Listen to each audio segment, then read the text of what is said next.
दोस्तों नमस्कार, मेरा नाम है मनीष कुमार सिंह और आप देख रहे हैं 4 PM महाराष्ट्र। आपका बहुत बहुत स्वागत करता हूं। दोस्तों एक खबर है, वो खबर मैं पहले आपको बोल के सुनाता हूं, उसके बाद आपको डिटेल देता हूं। ये लोग सिर्फ पार्टियां तोड़ सकते हैं, पाकिस्तान नहीं। जहां दोस्तों उद्धव ठाकरे की शिवसेना की तरफ से बीजेपी को और पीएम मोदी को निशाने पर लिया गया है। आपको बता दें कि जो शिवसेना है वो बुरी तरीके से भड़की हुई है इस समय और पीएम मोदी को लगातार निशाने पर ले रही है। आपको बता दें कि यूपीडी के नेता हैं संजय राउत, जिन्होंने बीजेपी पे हमला बोला है और हमला बोलते हुए क्या कुछ कहा है वो पूरी डिटेल में आपको बताता हूं। संजय राउत कहते हैं पीओके के बारे में चर्चा की बात तो हमारे प्रधानमंत्री जो कर रहे हैं आजकल वो पिछले 75 साल से चल रही है।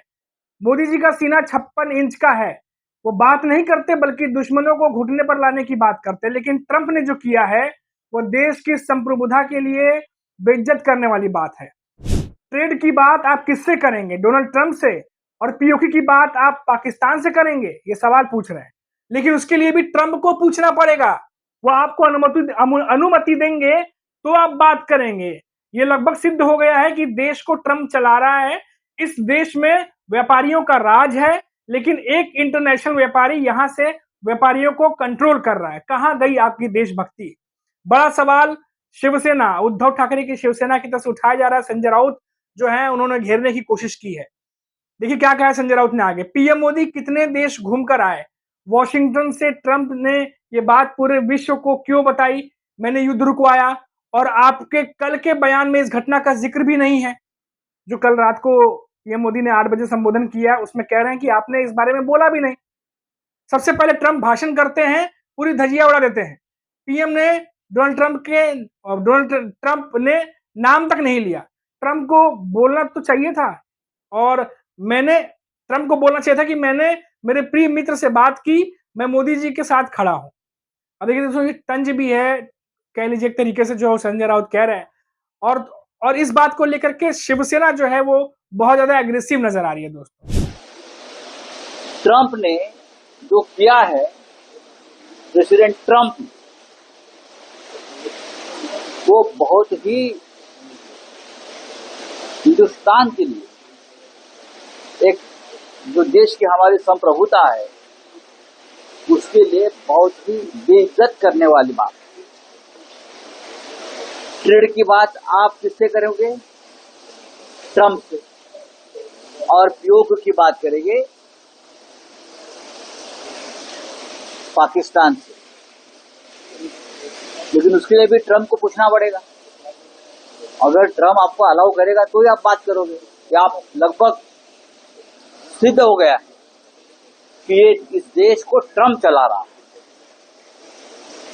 इस देश में व्यापारियों का राज है, लेकिन एक इंटरनेशनल व्यापारी यहाँ के व्यापारियों को कंट्रोल कर रहा है। कहाँ गए आपका राष्ट्रभक्ति, देशभक्ति? हम 100 कितने देश में घूमकर आए मोदी जी। बात यही है, सवाल आपने दिया नहीं।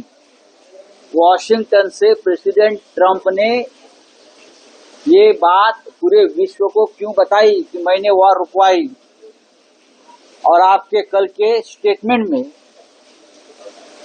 इस घटना का जिक्र तक नहीं है। आपसे पहले ट्रंप भाषण करता है और ट्रंप आपका भाषण का पूरा धजिया उड़ा देता है पहले ही। क्या रखा है आपके हाथ में? ट्रंप भाषण करता है, बोलता है मैंने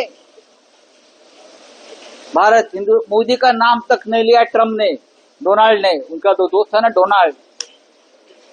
डोनाल्ड ने नाम तक नहीं लिया। बोलना तो चाहिए मैंने मेरे प्रिय मित्र मोदी जी से बात की है, मैं मोदी जी के साथ खड़ा हूं, मैं नरेंद्र जी के साथ खड़ा हूं। बस जैसे कि हम ट्रंप के गुलाम है, ये देश ट्रंप का गुलाम है, उस तरह से ट्रंप बात कर रहा था। और बाद में जो संबोधन हो गया हमारे देश के प्रधानमंत्री का, उसमें ये नहीं कहा कि हम अमेरिका की बात किए और झांसी में नहीं आते, कि हमारा निर्णय है सीज फायर का। कौन है मिस्टर डोनाल्ड ट्रंप? जैसे मैंने आपको बताया कि क्या कुछ कह रहे हैं संजय राउत, क्योंकि देखिए जिस तरीके से सीज फायर का अनाउंसमेंट एक तरीके से कहिए जिस तरीके से ट्रंप ने किया, उसके बाद विपक्ष जो है वो लगातार बीजेपी को घेरने पर लगा हुआ है कि ये बात भारत के बीच में रहनी चाहिए थी। ये कोई और आके अनाउंसमेंट सीज फायर का कर रहा है जो बिल्कुल भी सही नहीं है। आपको बता दें दोस्तों, इन दिनों शरद पवार भी महाराष्ट्र में लगातार इन दिनों जिस तरीके से वो बयान दे रहे हैं, जिस तरीके से वो अजीत पवार के साथ नजर आ रहे हैं आजकल, वो भी जो है बीजेपी के सपोर्ट में काफी ज्यादा बयान उनके आ रहे हैं। इस पर उद्धव ठाकरे की शिवसेना की तरफ से भी प्रतिक्रिया आ रही है कि अगर वो खड़े हैं उनके साथ में, उनका बयान, वो जो समर्थन दे रहे हैं इस मामले पर, उसके लेके भी उन्होंने जो है दो बातें कही हैं। लेकिन यहाँ पर जो मेन मुद्दा है वो ये है कि जिस तरीके से विपक्ष ने पीएम मोदी और बीजेपी को घेरा है कि आखिर सीज फायर, जिससे कि ज्यादातर जो है भारतवासियों के मन में ये बात जो है वो अटकी हुई है कि अचानक से सीज फायर कैसे हो गया। पाकिस्तान की कमर तोड़नी चाहिए थी, पाकिस्तान को सबक सिखाना चाहिए था, आतंकियों की कमर तोड़नी चाहिए थी जो अभी भी पूरी तरह से नहीं टूटी है।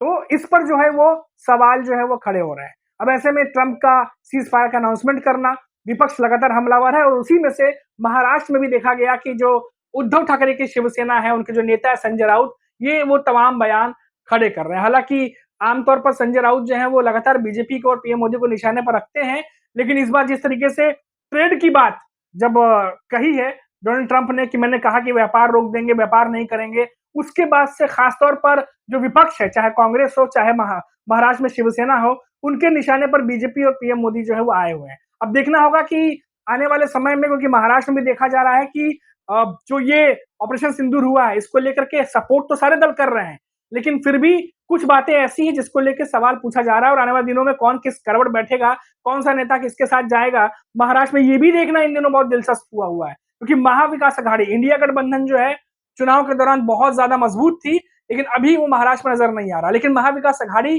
जो है वो नजर आ रही है, लेकिन उसमें भी शरद पवार इन दिनों जिस तरीके से अजीत पवार के साथ हैं, पब्लिक अपीयरेंस कर रहे हैं, जो इवेंट्स होते हैं वहां पर पहुंच रहे हैं दोनों साथ में, उसके बाद लग रहा है कुछ नया समीकरण भी देखने को मिल सकता है। और अभी जितने भी बयान आए हैं वो देखिए आप बीजेपी को सपोर्ट करते हुए बयान शरद पवार ने दिए। तो देखना होगा कि महाराष्ट्र में क्या समीकरण जो है वो नया बनता है। अभी के इतना ही, आप देखते रहिए और पीएम महाराष्ट्र। नमस्कार।